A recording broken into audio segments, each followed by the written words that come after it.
You know, he coming behind his jab. He's throwing straight punches. He's going to the body, going up and down. Just got to tighten up a little bit on his defense. But other than that, man, he's good. He's ready for Canelo. There you go.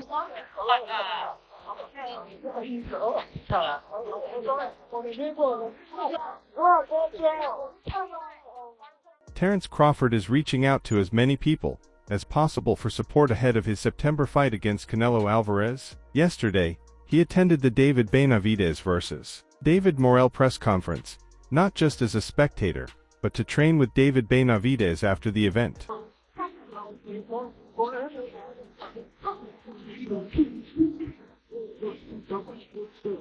After receiving guidance from Floyd Mayweather last week, Terence Crawford has now turned to a fighter who has long been linked to a potential showdown with Canelo Alvarez. Among this generation's boxers, aside from Benavidez, who handed Canelo a defeat years ago, Benavidez appears to have the most in-depth understanding of Canelo's fighting style. The Mexican monster has always been confident that if he ever faces Canelo in the ring, he will emerge victorious. Who you favor? Who you favor? I still got it at 50-50. Benavidez good. However, Canelo Alvarez has consistently declined to face him. Now, Terence Crawford has turned to Benavidez as he prepares for his own fight against Canelo. The two spent valuable time analyzing Canelo's boxing style and techniques before exchanging their thoughts on how he matches up in the ring. Known for his dominance, Benavidez has long been regarded as a formidable opponent, earning the nickname, the bogeyman of boxing. First of all, I tried to shake his hand. You know what I mean? I try to be cool. Because last press conference, you know, we had this talking, but then in the middle, after, we know he was cordial, we were shaking hands and stuff, so, no, I was just expecting the same thing. However, his upcoming fight against Morel is more than just another bout. It's personal. Set for February the 1st at T-Mobile Arena in Las Vegas, this highly anticipated showdown has been brewing for years, with Morel persistently calling out Benavidez. Undefeated with a 10-0 record and 9 knockouts, Morel is confident he can take down the WBC interim champion. However, Benavidez is focused on more than just securing a victory. I'm focused 100% on this fight. Look, I don't like the way he talks, and I'm not in this position because of any. Regarding the fight against Crawford, Canelo Alvarez has never been convinced that Crawford would go through with it. Given his size disadvantage and the likelihood of adopting an elusive fight strategy, he's a good fighter, Alvarez said of Crawford. He thinks he can do everything, but things are different at 154. That's why weight classes exist. While Alvarez admires Crawford's skill and style, he believes there's a clear difference in competition levels. You can see it in his fight against Madoff. It's just different, he added. If he wants to work with me, it's in my way, not in their way. I don't need it. What didn't you like about how he approached? Like, It's not that. As for other potential opponents, Alvarez suggested that waiting a little longer to face undefeated former 168-pound title holder Benavidez might be the best move. Benavidez is currently chasing a showdown with the winner of the undisputed light heavyweight championship bout between unbeaten Russians Dmitry Bivol and Artur Beterbiev, set for August the 12th in Saudi Arabia. People want to see that fight. They'll have to pay, Alvarez remarked. He also expressed interest in fighting in Japan. Not the way to approach. It's not the way to approach to me. Look, I respect everybody and I respect Turkey, but look, if he... I like to take things one fight at a time, but I would definitely love the experience of fighting in Japan, Alvarez said. I grew up watching Jorge Larios. He fought in Japan many times. I really want to go there and have that experience. As for Saudi Arabia, it remains uncertain whether Alvarez will ever fight there, as he is highly dissatisfied with the Boxing Federation, including elect. Due to their approach toward him. Claro que no. La quiero para mi hijo, por favor. Sí, no, aquí yo creo que Crawford needs to fight Teofimo first. According to reports, Canelo Alvarez may finally be considering a fight against Benavidez in the near future. However, the boxing star has demanded a staggering $200 million for the bout, a price that Alik seems unwilling to entertain. In recent years, Alik has transformed the landscape of boxing, playing a key role in revitalizing the sport's prominence in combat sports. Despite his influence, Alvarez remains reluctant to align with Alik's vision, and the feeling appears to be mutual. In his latest move, Lick has stepped forward to shut down Alvarez's demands. Biggest fight possible in boxing, is that something you'd actually be interested in? You know, it's crazy when you thinking about that because you say, your match is coming. In a conversation with the media, Canelo Alvarez explained his reasoning for demanding $200 million for a fight against Benavidez. Obviously, he's a risk, he's a great fighter, and on fight night, he steps into the ring weighing 25 pounds more than me. It's a challenge, but I don't mind if the money is right. We can fight tomorrow. However, such a massive fee would require an enormous gate for promoters to turn a profit, and Turki Alalshik is well aware of that reality. Payday, obviously, but I don't want that fight. I think Teofimo deserves more than me. His ex-handle to dismiss Canelo Alvarez's demand, Turki Alalshik responded bluntly, "I heard Canelo said he respects me, but doesn't like the way I do business. Whether he respects me or not doesn't matter to me. As for my business approach, I know why he dislikes it, because I focus only on making big fights at fair prices. Of course, anyone who prefers easy fights wouldn't like that." Alalshik didn't stop there. He went on to question Alvarez's credibility as a fighter. "Canelo is looking for easy fights. I know how he felt after losing to Bivol, and since then, he's been chasing softer opponents. I'm not the one avoiding a fight with Benavidez or Crawford. I knew he was wasting our time, throwing out unrealistic figures that can't be paid. So, I'll keep working on making meaningful fights for boxing, while he continues down the path of easy, exhibition-style matchups." Yeah. Turkey has said that he's not interested in the fight anymore. What's your reaction or your response to that? The situation must be frustrating for Terence Crawford, who viewed a fight against Canelo Alvarez as the pinnacle of his career, and a chance for his biggest payday. Crawford had been open to the idea of a thrilling showdown with the Mexican star, provided a lucrative offer was presented. "You know what they say, if the money's right, we've got to fight," he said from ringside. It was no different from 147, to be honest. Israel just was a strong opponent. You know, we knew that coming in the gate. Crawford continued, "But at the same time, I've got a fight that I'm focused on." Referring to his last opponent, he said, "I'm going to go back to my family, relax, and enjoy this win and the accomplishments I've made in boxing." When asked again about a potential fight with Canelo, Crawford added, The right hand wasn't bothered. You know, I wasn't really too much worried about the right hand. You know, he landed a couple of times at the end of the round where he was trying to steal it. "It's not that important to me. It's just another milestone towards greatness, both professionally and financially," Crawford said. However, before Alvarez and Crawford became the focus, the real drama had already started between Alvarez and Turki Alalshik. Their feud began several months ago, after Alalshik, the man behind the Riyadh season movement, and a key figure in revitalizing the boxing world, posted an informative update on social media. Sheik say that he thinks an offer, possibly face Crawford for coming up here. Is that true? Or what happened with that? No, I don't have any offer. And look, I'm 100% focused on this fight, and then we'll see. He shared his plans to continue organizing boxing events in the United States, and provided updates on potential next steps for some of the top fighters he's worked with over the years. Most notably, he called out Canelo regarding a fight with Crawford, stating that it's no longer a priority for him. Crawford, on the other hand, has expressed his desire to face Canelo, calling it a legacy fight that could bring generational wealth. Alalshik had publicly declared his intentions to make the fight happen. We will send you two clubs if you want to play in Saudi Arabia. That's it. He said to me, send to me 2 Ferraris. Canelo was once asked about the payout he would want for a fight against Crawford, and he told one reporter, it would be $150 million. It's unclear whether that was a serious demand or just posturing, and it's also uncertain if that response caused Al Haymon to abandon the idea of a Canelo-Crawford super fight. At the time, it seemed like the fight was dead. However, those of us familiar with the boxing world know that what appears dead one day can come back to life, especially when both sides genuinely want the fight. In the meantime, aside from Crawford, the biggest challenge for Canelo remains David Benavidez, a volume puncher who poses the most significant threat to the Mexican star. Champion is Benavidez. God, just give me the fight that we all want to see. Who wants to see David Benavidez versus Canelo? That's what you guys want to see?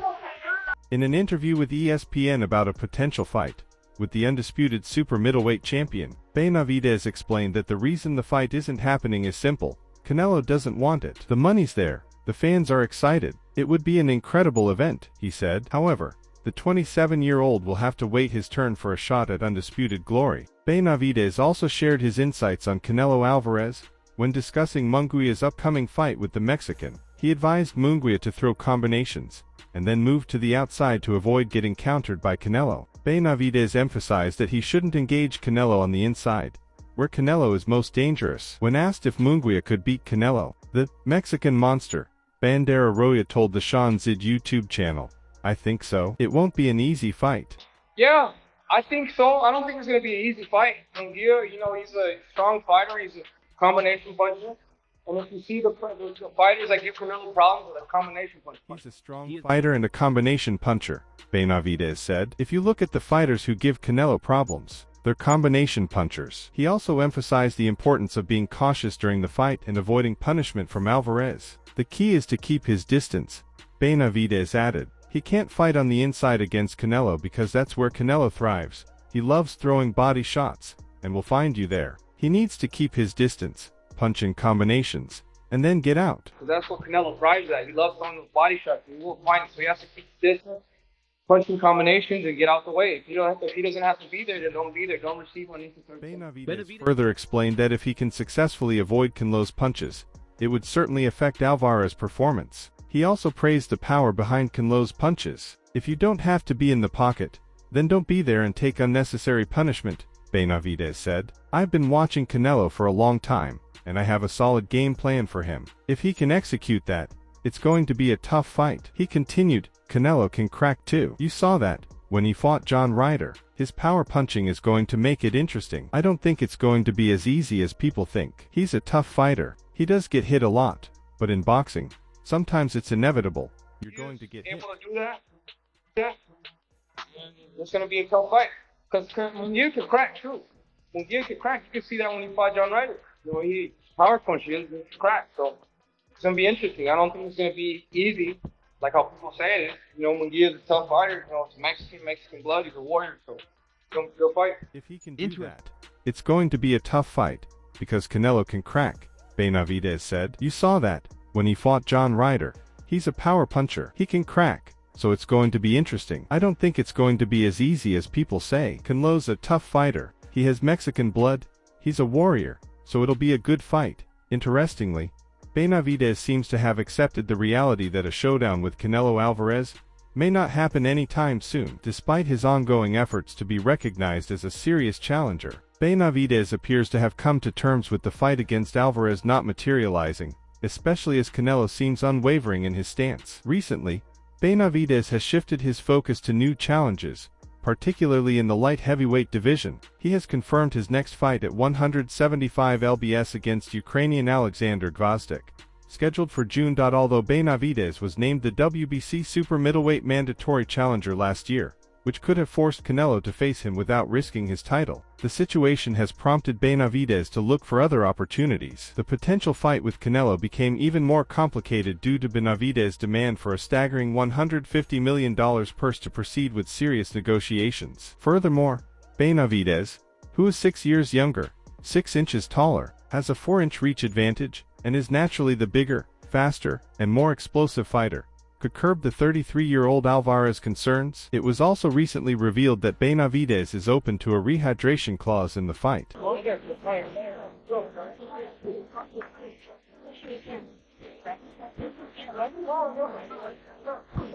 However, Alvarez doesn't see any advantage in pressuring Benavidez with weight stipulations. A rehydration clause is a lose-lose situation, Alvarez said. After the fight, people will just say it was because of the clause. And then what? Then they'll talk about the clause when I beat him. It has nothing to do with the fight. He made these comments during an interview from his training camp home near Lake Tahoe, California. They're gonna say, oh, they put me that clause, so nothing to do with that fight. Much like Ryan Garcia pointed to the 136 lb catchweight and 10 lb rehydration clause as the main reasons for his knockout loss to Gervonta Davis, Alvarez believes a similar narrative will be spun if he outlasts Benavidez. Alvarez is no stranger to weight clauses in big fights. When he faced Floyd Mayweather Jr. in 2013, suffering his first career loss, Alvarez was the WBC and WBA 150 for lb champion, but had to fight at a 152 lb catchweight. Mayweather insisted on the clause after initially requesting the fight at 147 lb, then 150 lb, before agreeing to 152 lb. On fight night, Alvarez weighed 165 lb, while Mayweather weighed in at 150.2 lb, and fought at 155 lb. Situation too. Yeah, it's a lose-lose situation because they're gonna after the fight they're gonna talk out because of this. Alvarez suffered his first career loss on that night, which is why he's not one to favor such a clause. However, David Benavidez believes he knows why Canelo Alvarez is avoiding him. Last month, it was announced that Benavidez would move up in weight to fight Alexander Gvozdyk for the interim 175 lb WBC title, after being unable to secure a fight with the 168 lb champion Canelo. Speaking to the media at the J. Mel Diaz press conference in Miami on Wednesday, Benavidez explained why he decided to make the move. "I don't know what Canelo wants to do. I was the #1 contender for the belt, and I've been waiting for 3 years. He didn't want to give me the opportunity, so I had to move up. I got tired of waiting. I want to give the fans the best fights, and if he doesn't want to fight me, I have to move up and find other opportunities." Yeah, it's a lose-lose situation because they're gonna after the fight they're gonna talk out because of this. Benavidez believes that Canelo doesn't want to fight him because he knows he will lose. "I think he already knows what's going to happen when he fights me. I'm younger, stronger, and faster, and he knows it very well," Benavidez said. "I think that's the reason he didn't want to fight me in the past." Despite being the undisputed champion for 6 years, Junior Benavidez has rarely spoken respectfully about his rival, suggesting that Canelo, the pound-for-pound superstar, might eventually break one of the unwritten rules of his illustrious career: the intrigue and verbal sparring surrounding a potential Canelo versus Benavidez fight began almost by accident. I'm not scared of nobody. I've heard everybody that's been in front of me, and Canelo's no different. And I will hurt him too, and I'll take all his belts. It's crazy that he asked for 150 million. Canelo was discussing the potential showdown between his conqueror, WBA light heavyweight champion Dmitry Bivol, and Gilberto Zurdo Ramirez. "If Zurdo wins the fight, I don't want to fight against Mexicans. I represent Mexico," Alvarez told USA Today. "I think Zurdo has a chance to win, and I want him to win." Canelo made these comments ahead of his trilogy fight with Gennady Golovkin. However, the point became irrelevant as Bivol put on a masterful performance in Abu Dhabi last November, defeating Ramirez by a wide unanimous decision. The WBC has ordered Canelo to fight you next if you win this. So if you do win, would you force WBC to sue Canelo if he doesn't fight you? Benavidez reacted strongly to Canelo's remarks. "To be honest, I feel Mexican and Ecuadorian, but I was born in the US. I think he's just talking about his countrymen, people from Mexico," Benavidez told a news outlet. "I get a lot of criticism too, people saying I'm American, not Mexican." That comment Canelo made: "It's not for me. I'm not 100% Mexican, but I'm Mexican and Ecuadorian, and I was born in the US. If he's not going to fight any more Mexicans, then what's going on? I hold the World Boxing Council interim belt, and we have rankings for a reason. I've earned my spot repeatedly. I've won 2 title eliminators. It's not my fault these guys don't want to fight me. I don't want to keep talking and talking, because we all look like idiots. The walls are closing in for these fighters." If I don't mean anything, maybe after he gets that money, he can buy himself a pair of balls. You know what I mean? Because at the end of the day, the people I'm getting frustrated, I just want to fight the best. I've earned my time. Although Benavidez also mentioned names like Jermel Charlo, David Morel, and Caleb Plant as part of the discussion, it was clear that he caught Canelo's attention. "I don't know. Anything can happen," Canelo said when asked about a potential fight with Benavidez after his dominant win over Golovkin. "When I say I don't want to fight Mexicans, it's because I represent Mexico. That's why. But I don't care. I'll fight anybody my entire life. I'll fight anybody." I don't want to fight Mexican. Mexican is because I represent Mexico, and that's why. But I don't care. I fight anybody, and I fight all my entire life anybody. What do you think? When Canelo started his career, he fought a number of fellow Mexicans, but since reaching the world stage, he has faced them less frequently. What do you think about David Benavidez training Terence Crawford for his upcoming fight against Canelo? Do you believe this could distract Crawford from his own fight against David Morel? Share your predictions for both matchups, Terence Crawford vs. Canelo Alvarez and David Benavidez vs. David Morel, in the comments below. That's all for now. For the latest updates on news, events, and highlights from the boxing world, stay connected by subscribing to our YouTube channel. Don't forget to turn on notifications so you don't miss any of our high-quality content. Until next time, peace out.